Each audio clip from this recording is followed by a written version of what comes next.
está lá em 1 Coríntios 16, 13 e 14, que diz assim: esteja vigilante, mantenha-se firme na fé, seja homens de coragem, seja forte.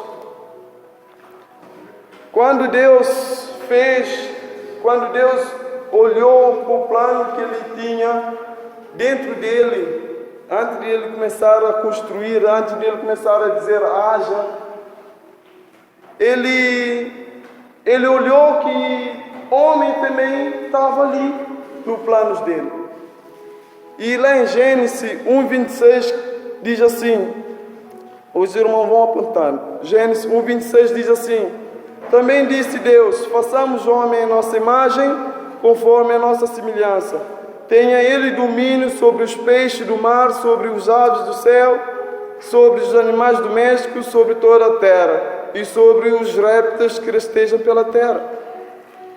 Então Deus, quando fez tudo, Ele construiu o homem. Ele fez o homem do pó da terra. E depois Ele disse que o homem ia ter domínio sobre tudo que Ele tinha feito. Então, só para começar, nós entendemos que o fato de nós sermos homens, não sendo mulheres, já temos uma responsabilidade enorme sobre nossos ombros. É como nós vemos a primogenitura ou os filhos varão. Antigamente, o homem queria sempre menino. Para quê? Porque tinha o herdeiro, quem continuasse com o nome. Homem sempre foi aquele que vai na frente. Homem sempre foi aquele que é mais cobrado.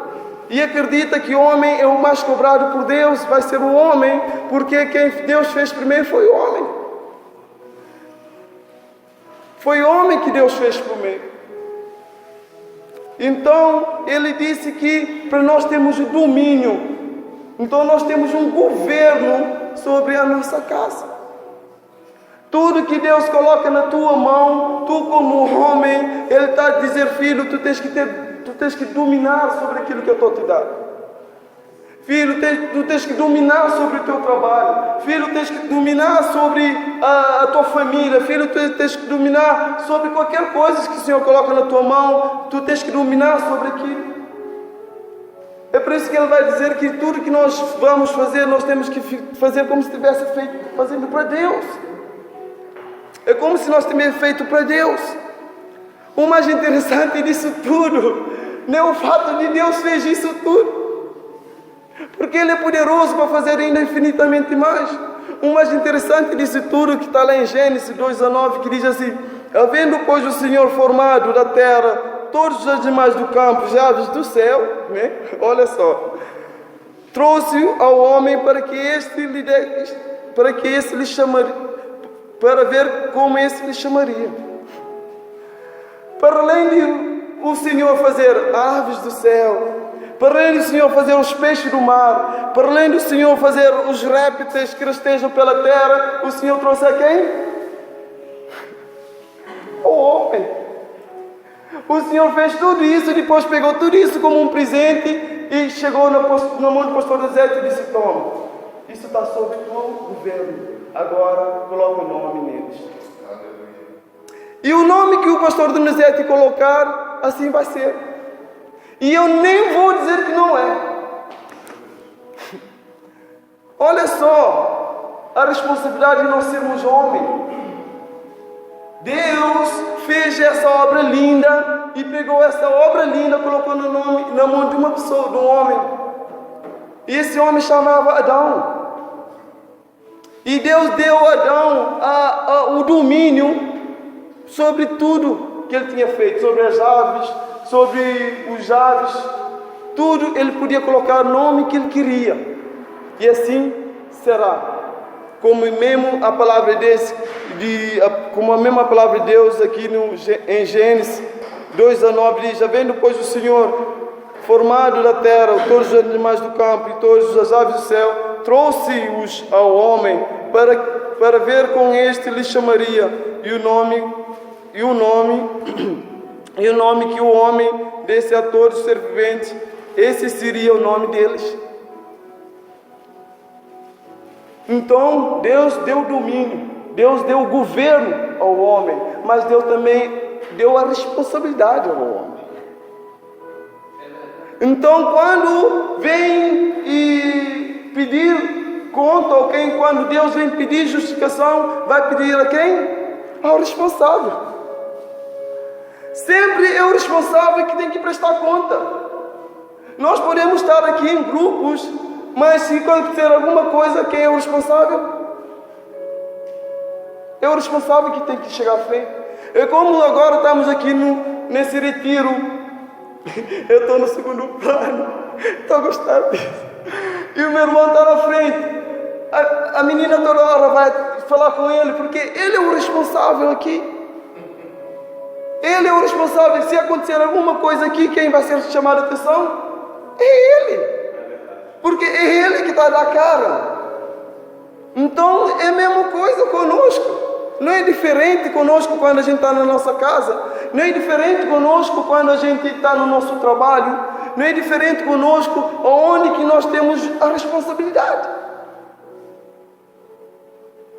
Eu não estou querendo entrar muito dentro dessa casa, porque a minha conversa com Deus, a minha conversa com meu pai foi: Pai, eu quero entender o homem do Senhor. A importância de nós sermos homens. O porquê de nós sermos homens. E nós vamos ver, como mesmo o meu maninho falou, Josué era um homem também. E Deus, a primeira coisa que Deus vai dizer a ele, o que está lá em Josué 1:6? Ser forte e corajoso. Ser forte e corajoso, meu irmão. Ser forte e corajoso na sua casa. Ser forte e corajoso no teu trabalho. Ser forte e corajoso na tua igreja. Ser forte e corajoso na rua. Ser forte e corajoso em todo momento.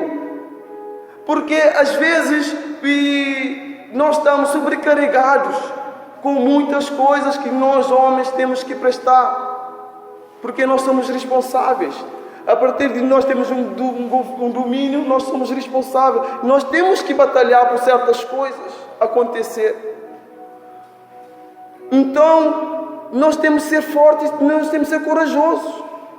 Às vezes, mesmo não querendo, nós temos que fazer. Às vezes, mesmo não querendo, nós temos que ir. Nós temos que aprender que nós não estamos só. Quando o Senhor nos diz: filho, tu tens de ser forte e corajoso, o Senhor está a dizer: filho, tu não estás só. É a mesma coisa que Ele está a dizer assim, que está lá em Hebreus não, peço desculpa, deixa eu ver aqui. Será que eu fiz aqui?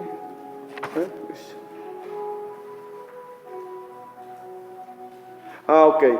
Que está lá em 2 Timóteo 1:7, capítulo 1, verso 7, que diz assim: porque Deus não nos tem dado o espírito de covardia, mas de poder, de amor e de moderação. Irmãos, Deus não tem vos dado o espírito de covardia. Deus tem vos dado o espírito de quê? Poder. Espírito de quê?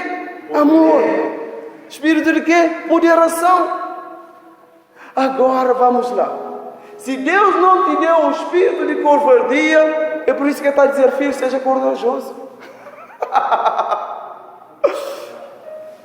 É por isso que o Senhor está a te dizer: seja corajoso. Porque ao contrário, corajoso é o quê? É covardia.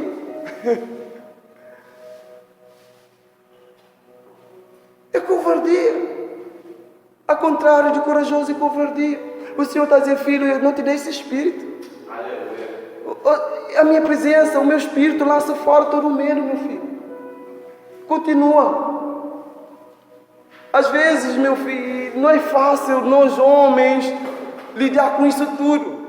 Eu falei: Senhor, eu sou homem, estou olhando para mim mesmo, Senhor, mas eu quero entender isso melhor. Eu sou homem, tenho a mesma dificuldade com meus irmãos. Eu tenho que lutar como vocês lutam. Nós temos muitas coisas sobre as nossas vidas que ou a gente alinha com Deus e as coisas fluem, ou a gente não alinha com Deus, a gente se sente sobrecarregado, estressado.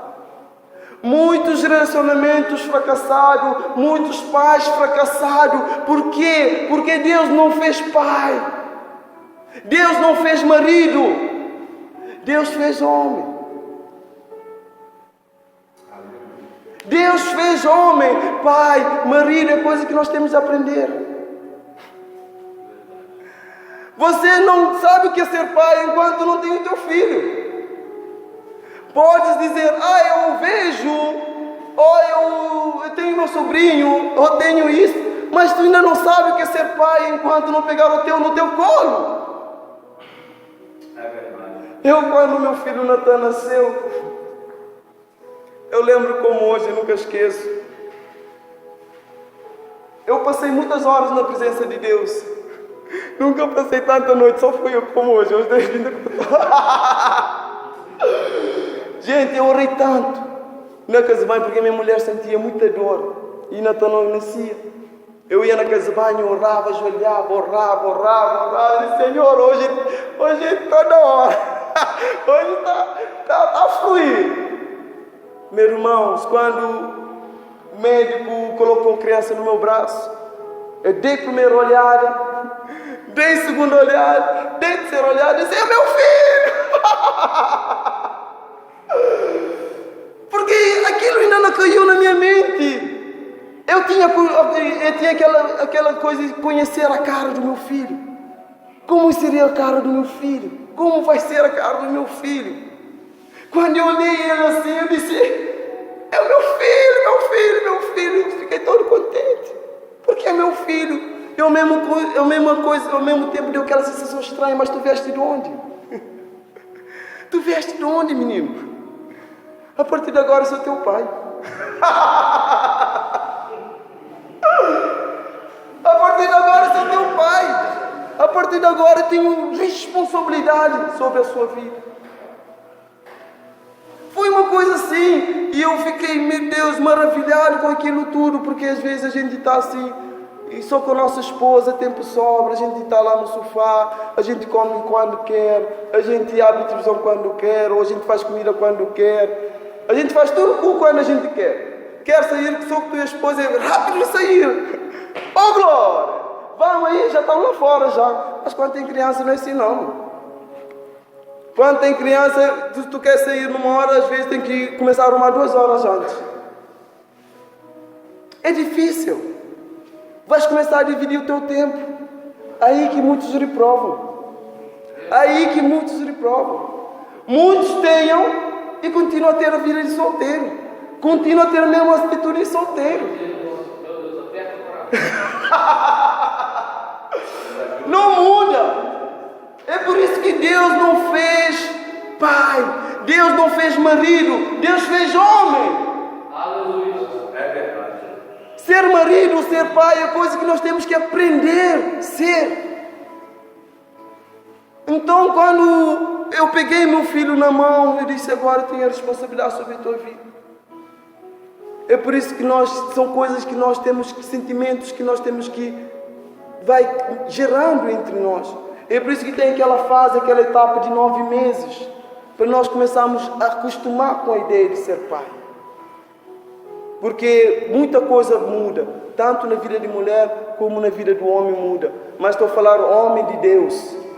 Não estou a falar daqueles que só põem filho no mundo e não querem saber. Eu não estou a dizer aqueles que fazem filho com um com os outros, com outra, tem filho espalhado para todo lado. Não é isso que eu estou a falar. Então, quando Deus e o mais interessante disso tudo, meus irmãos, é que tu estás casado com uma mulher que Deus escolheu. Tu estás casado com uma mulher que Deus escolheu, não foi tu que escolheste. Foi Deus que escolheu. Porque eu pensei muitas das vezes que tinha tudo na minha cabeça como que ia ser. Mas eu nunca pensei que hoje eu estava aqui pregando. Exemplo. Eu nunca pensei que minha esposa ia ser brasileira. Exemplo. Como que Deus pega a minha esposa 8.000 quilômetros daqui e me tira de Cabo Verde, se calhar uns 3.000 quilómetros daqui, me coloca aqui em Portugal e história vai, eu conheço a minha esposa e a gente relaciona, a gente tem um filho. E a gente começa a construir uma família. Como? Nada está no teu controle, homem. Você não controla nada, homem. Você não controla nem os teus passos, homem. Você não controla nem os teus pensamentos. Tudo é Deus que controla.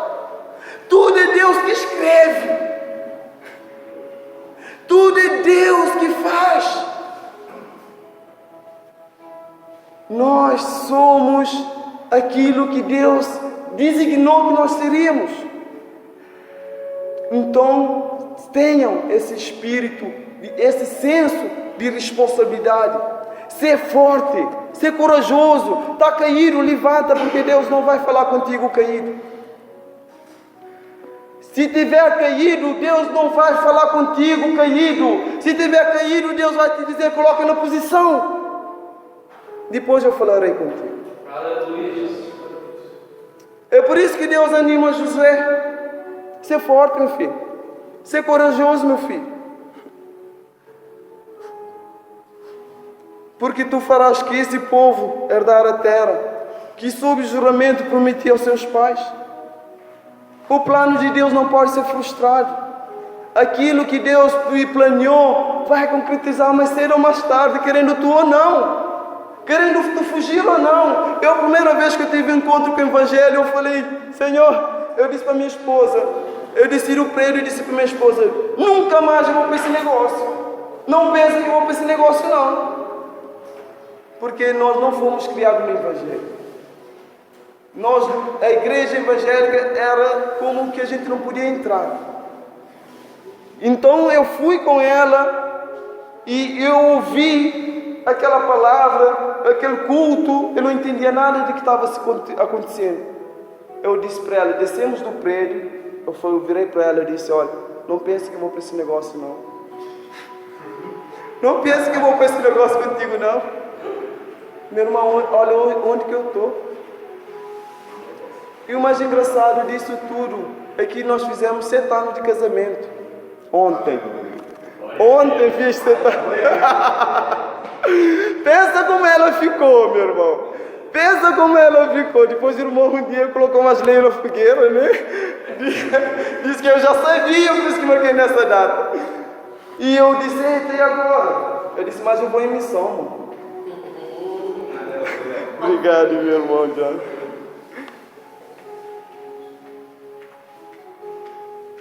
Eu disse para ela, eu vou em missão. Depois, quando eu chegar, estiver numa folga, a gente combina uma atividade para a gente comemorar nossos 7 anos de casamento.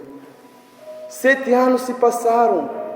Então, eu, antes de entrar no caminho do Senhor, antes do Senhor me chamar, eu tinha na minha cabeça que ia casar só com 50 anos. O Armindo.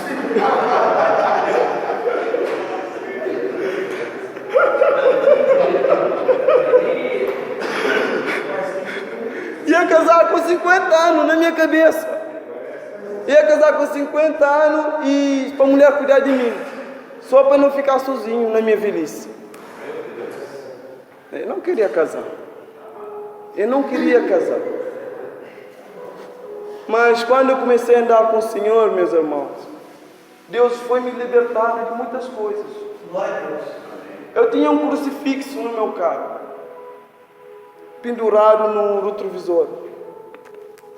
A minha esposa falou com o meu crucifixo, eu disse, olha, no meu crucifixo não mexe não.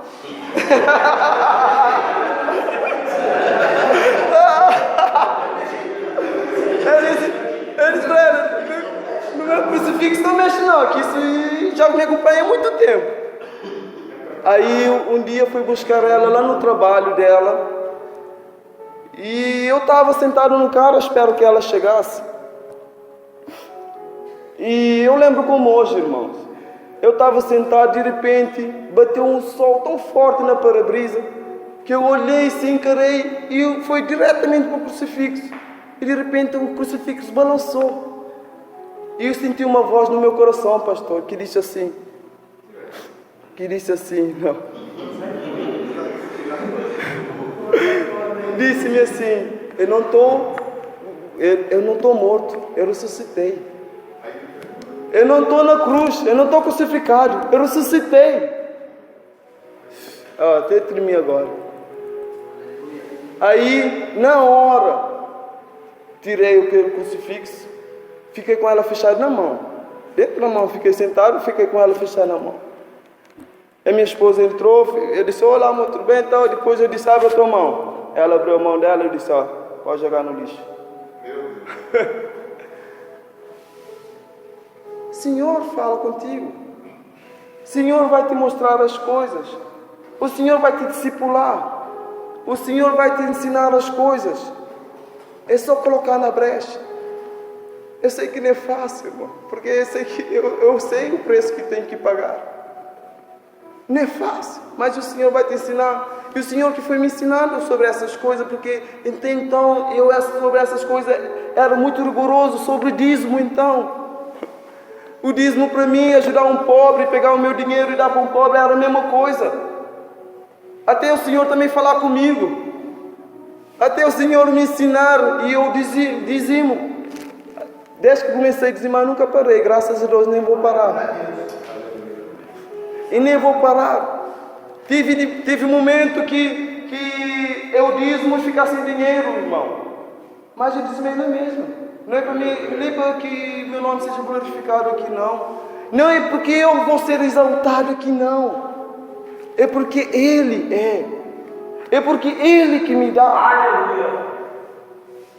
Porque quando a gente entende o princípio de Deus, não tem como a gente negar.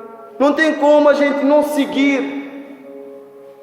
Hoje em dia que eu levava o irmão em casa, eu orava para que o meu carro não ficasse no caminho. Para que não ficasse no caminho, porque eu não tinha combustível para levar o irmão a casa. Mas como eu via que o irmão subia o morro, eu me arriscava. E quando eu chegava às vezes na porta do irmão, meu irmão me abençoou: ai, toma 10 euros para combustível. Oh, glória! É de Deus!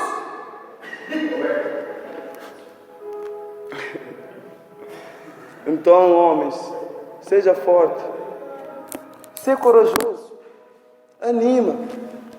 O Senhor vai te animar, porque o Senhor te disse: eu não te dei um espírito de covardia. Aleluia. Eu te dei um espírito de poder. Aleluia. Eu te dei um espírito de amor. Aleluia. Eu te dei um espírito de moderação. Aleluia.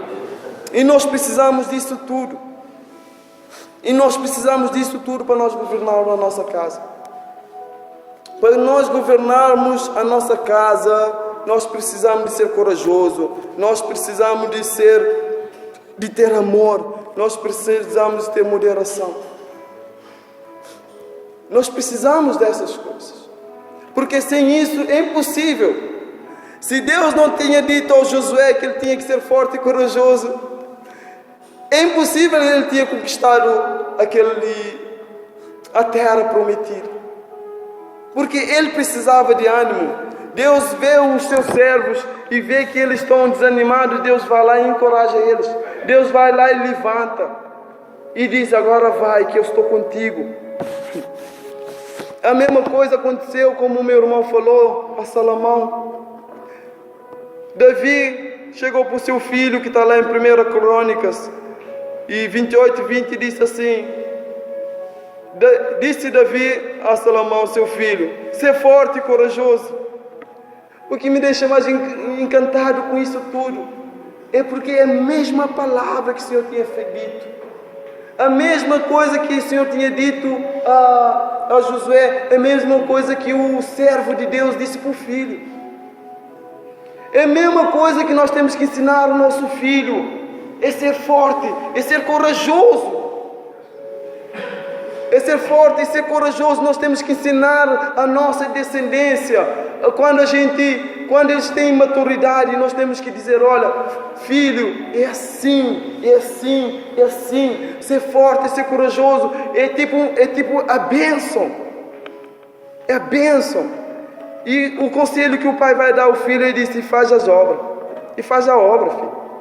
Ser forte e corajoso e faz a obra.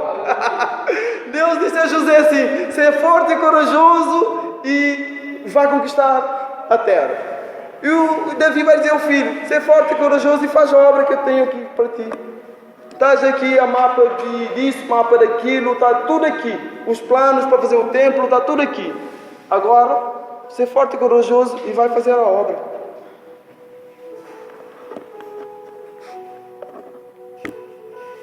Não temas, nem te desanime, porque o Senhor Deus, meu Deus, há de ser contigo.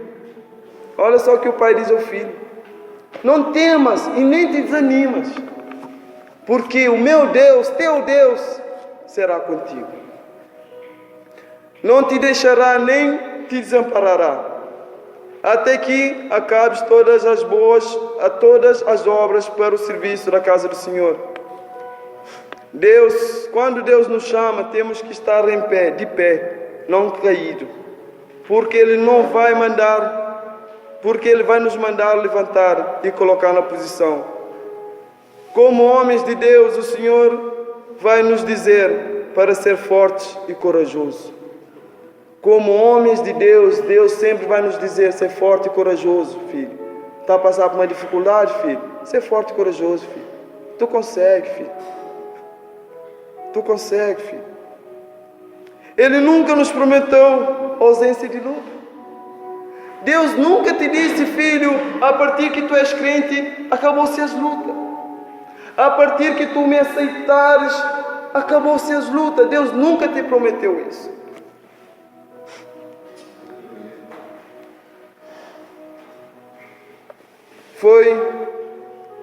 O que Ele prometeu foi estar conosco todos os dias, até o final dos tempos. Que está lá em Mateus 28, 20, que diz assim: eis que estou convosco todos os dias, até a consumação dos séculos. Deus nunca te disse que não ias ter dificuldade no seu casamento. Deus nunca te disse que não ias ter dificuldade com seus filhos. Deus nunca te disse que não ias ter dificuldade no teu trabalho. Deus nunca te disse que ia ter dificuldade até na própria igreja. O que Ele vai te dizer é ser forte e corajoso, porque Ele estará contigo todos os dias. Não é porque tu consegues fazer as coisas e bem, é porque Ele vai te ajudando a fazer as coisas bem.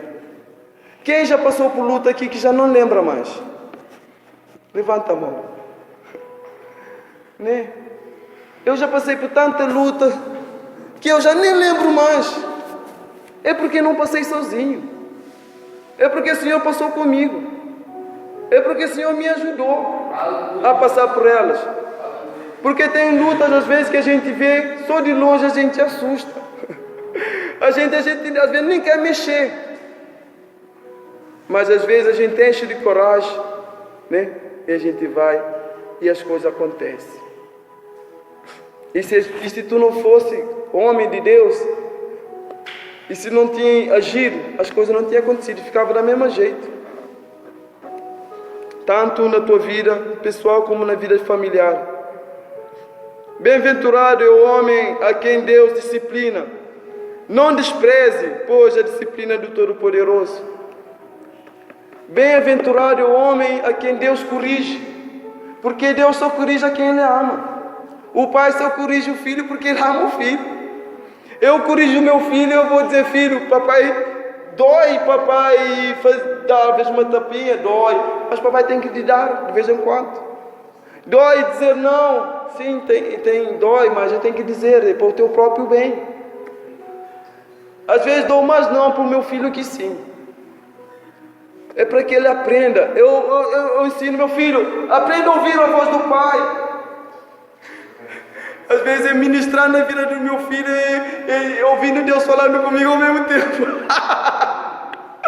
Quando eu digo: filho, aprenda a ouvir a voz do pai, Deus está dizendo: opa, filho, também aprenda a ouvir a minha voz, filho. É ricochete, tal. Senhor, ok, tudo bem.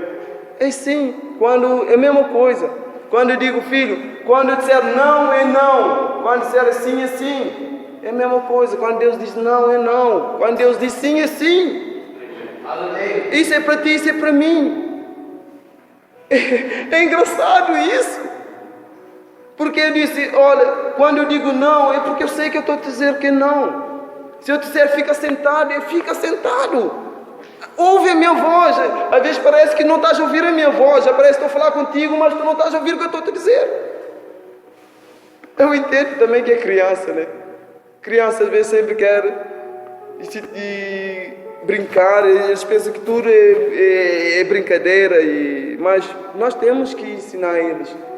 Nós temos, porque a partir que eles nascem, a partir que nós colocamos eles, todos os pais aqui têm a recordação do seu filho ou da sua filha. É o primeiro olhar, né? Quando ele nasce, todo pai tem isso guardado na sua memória. A partir que tu tens essa imagem guardada na sua memória, tu já automaticamente assumiste a responsabilidade. Seria porventura um mortal justo diante de Deus? Seria acaso o homem puro diante do seu Criador? Olha só a pergunta que está lá em Jó. Em Jó, capítulo 4, verso 17. Seria porventura um mortal justo diante de Deus? Seria porventura nós, mortal, justo perante Deus? Seria acaso o homem puro diante do seu Criador? Deus nos fez, certo? Lembra que Deus nos fez lá em Gênesis e disse que nós temos que dominar tudo. Depois Ele pegou tudo que Ele criou e colocou na nossa mão. Ele disse que, agora aqui vem uma pergunta: será acaso o homem puro diante de Deus? O homem nascido de mulher vive breve tempo e cheio de inquietação, que está lá em Jó 14:1. O homem nascido de mulher vive breve tempo, cheio de inquietação. Ai, meu Deus.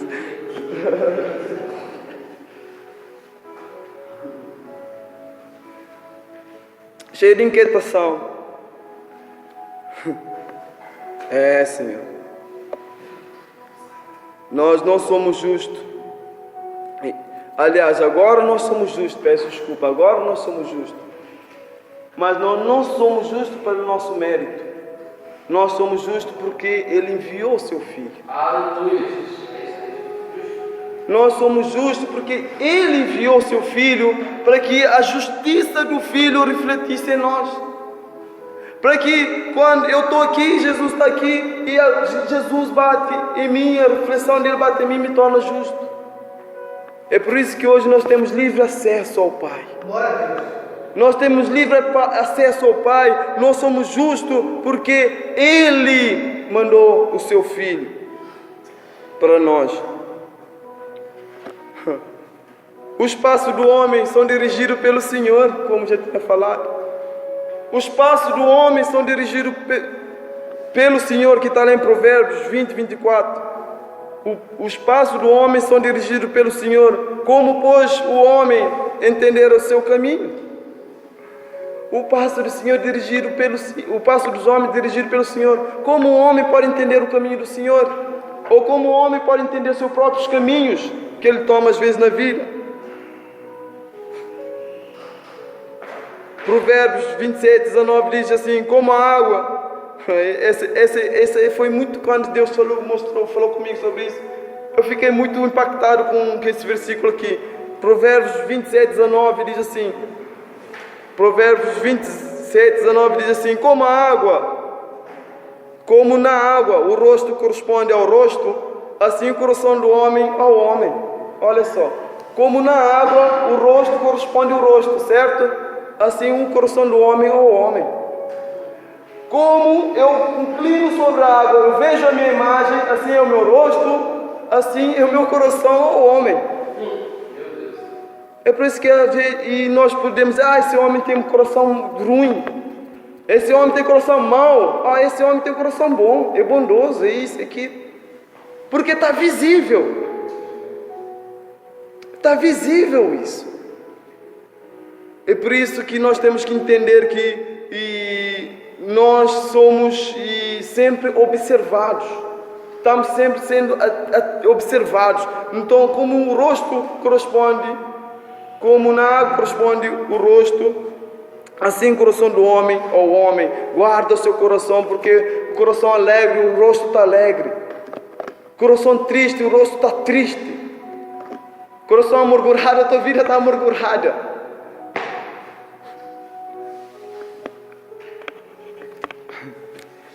Jeremias 10, 23 diz assim: eu sei, ó Senhor, que não cabe ao homem determinar o seu caminho, nem ao que caminha dirigir os seus passos. Não cabe a nós, às vezes, a gente faz tantos planos, a gente faz tantos projetos, tantos sonhos, e não está errado sonhar, irmãos. Entenda, Deus nunca vai te proibir de sonhar. A partir que tu para de sonhar, já podes morrer. Porque é o sonho que te mantém vivo. É o sonho que te mantém com vigor lá em cima. Não estás proibido de sonhar, sonha mesmo, porque sonhar é de graça. Sonhar não paga. Sonha alto, pode sonhar. Viva. Mas entenda, só vai acontecer o que o Senhor permitir. O sim e o amém vem de Deus. Nós fazemos nosso plano e nós automaticamente apresentamos nosso plano ao Senhor. É Ele que vai dizer se vai concretizar ou não. E muitas vezes tu faz um plano, tu apresenta ao Senhor, o Senhor vai dizer: não, nem é esse filho, é esse filho. E tu vai dizer: Senhor, é esse, tem certeza? É esse mesmo, Senhor? Eu estava pensando nisso, o Senhor está me dando isso. Às vezes nossos planos, às vezes o nosso sonho, às vezes são pequenos em relação àquilo que Deus tem para nós. Às vezes nós sonhamos muito pouco com o que Deus tem para nós.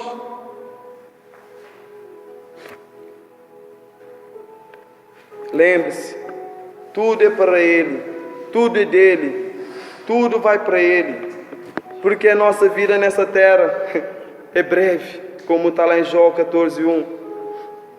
Nós passamos breve nessa terra. Marcos 8:37 diz assim: que daria o homem em troca da sua alma? Que daria um homem em troca de sua alma? Marcos 9:31 diz assim: o filho do homem será entregue nas mãos dos homens e o matarão, mas 3 dias depois da sua morte ressuscitará. Olha só, eu achei muito interessante isso quando o Senhor falou comigo. O filho do homem. O filho do homem. Está a falar de quem? De Jesus. Mas o filho é que é Jesus, certo? O homem é quem? É o Deus Pai. O teu Deus é o homem.